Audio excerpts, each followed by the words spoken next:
Hello, I am back making another video, and this time I'm going to be showing you guys how to make some watery noises in Ableton specifically. So if you're in another DAW, I'm sorry. I hope you can apply something from this to whatever DAW you're working in, but this is what they sound like.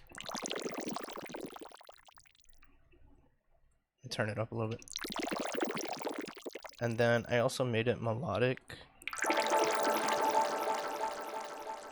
Yeah, so to get started with the first like basic sound, I did get this from another YouTuber.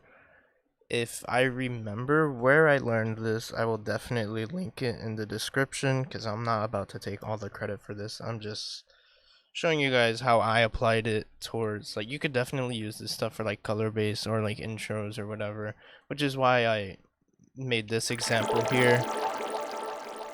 But anyway, so with operator, you're gonna take your operator, you're gonna go to the first oscillator here, have it at sine wave, right? You're gonna make this little volume envelope so it's like a little plucky sound, like it's really quiet. I don't know if you're able to even hear that.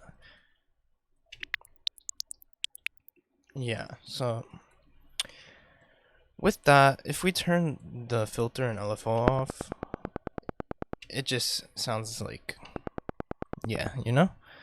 So what I did was I have the first oscillator and I turned the frequency up to 79, around 80, like around there hertz. I have this up to 1 and the level is cranked all the way.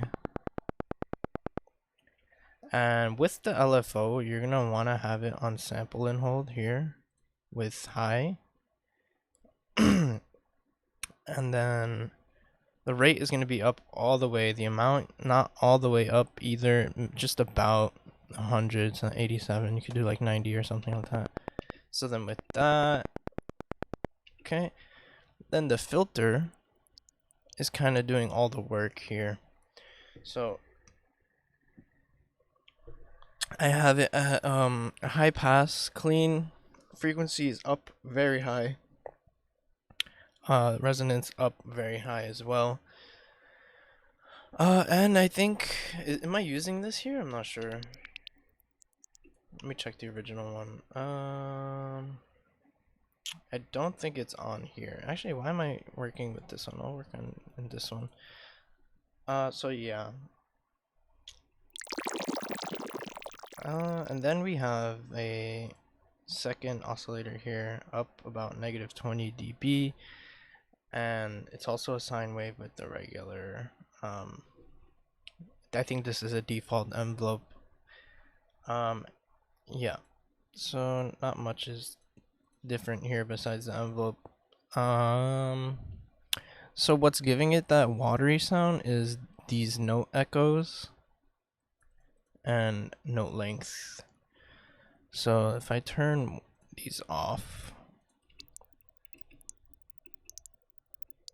yeah, it's just very subtle right now, which is why we add multiple. So with the second one, it's just like that. Definitely mess with the delay times in the milliseconds. Not up here with the 1, 2, 3, 4, 5. Like, nah, we don't do that. And definitely mess with the pitch so it's like randomized, like somewhat sounds randomized. And then with this one, note length is just messing with how long you want those like little bubbles to decay. So if I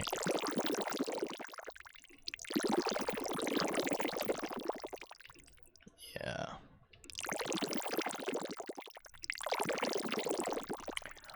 So yeah, that's pretty much what gives it that bubbly sound.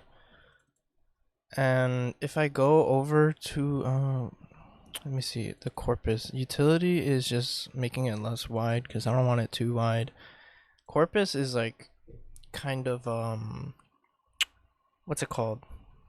It's giving the effect of it hitting something, so like it sounds like it's hitting a glass. You could, this is definitely optional, you could turn this off or not even use it at all. So that's without it. If this is on, it sounds like it's hitting like a cup or like a metal plate or something, some like water dripping, you know? But you could turn that off if you want. I have a limiter pushing it up because it is really, really quiet. EQ, it sounded a little muddy, so I cut out this area here, and that's pretty much it. You can map everything to macros over here if you do want to mess with them. Like I have the spread, frequency, and amount mapped here. I also have this level here controlling the second oscillator. Just mess with it. You could even randomize them.